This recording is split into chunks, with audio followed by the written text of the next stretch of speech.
Jesus is my comfort, my peace, my strength, my joy, and my path.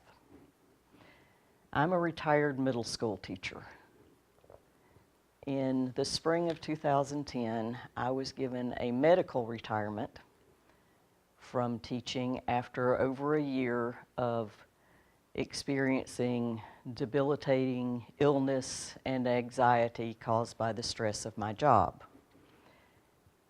By November of 2009, I became so ill that I was forced to take medical leave for the remainder of the school year.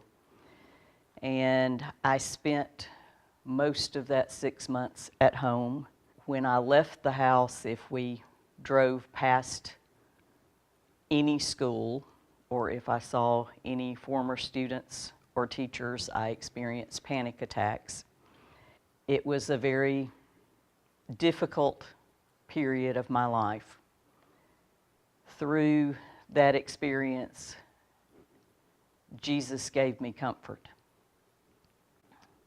By May of 2010, I was doing better.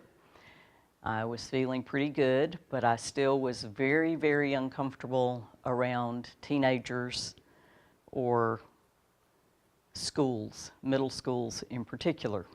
But I was ready to move on. Thought things were going really well. God wasn't done with me.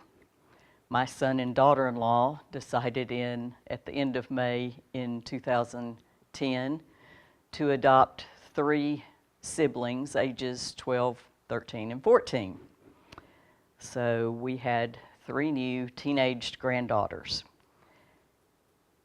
I was still not comfortable with teenagers, but I really felt like I needed to be a part of their lives and support them. So I put on my game face and traveled with them, spent a lot of time with them, and by the end of the summer I was feeling more comfortable with teenagers.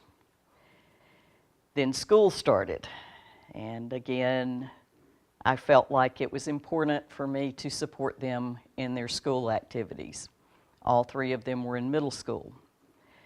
The first event that I went to in a middle school was a chorus concert. By the time it began, I was having a panic attack. This panic attack was so bad that I took my daughter-in-law's 6-month-old nephew. For those of you who know me well know that I'm not really a baby person. I took him outside because he was uncomfortable, and I spent the entire time walking up and down the halls trying to survive being in a middle school while holding a crying 6-month-old.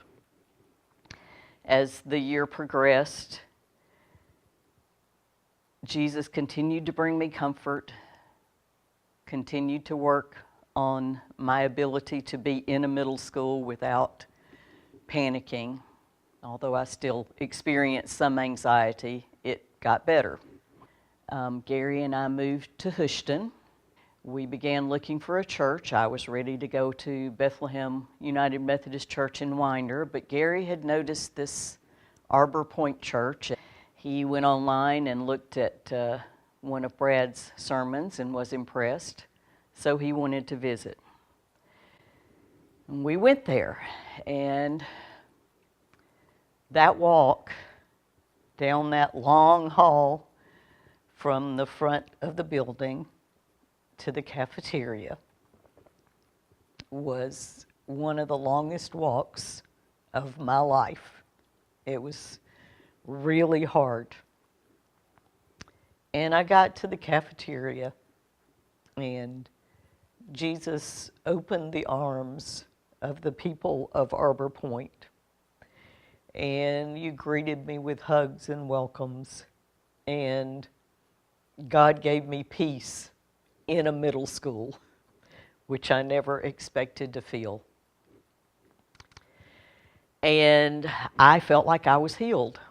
And again, I was done. God wasn't.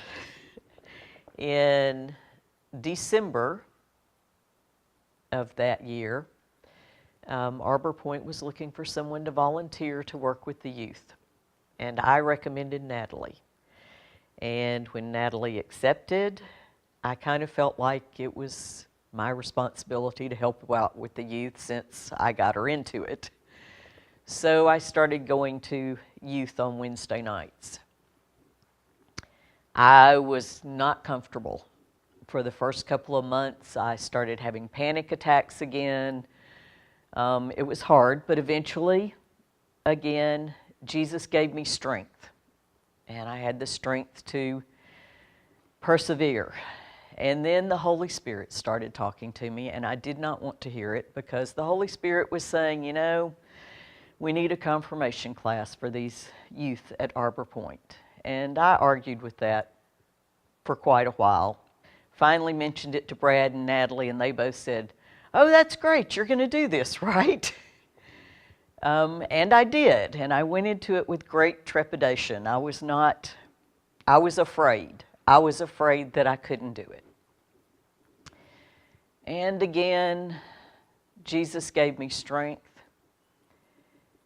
He guided me through this year and through these wonderful kids at Arbor Point.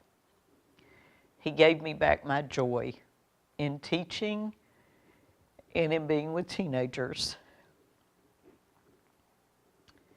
Jesus has been my comfort, my peace, my strength, my joy, and He is my path.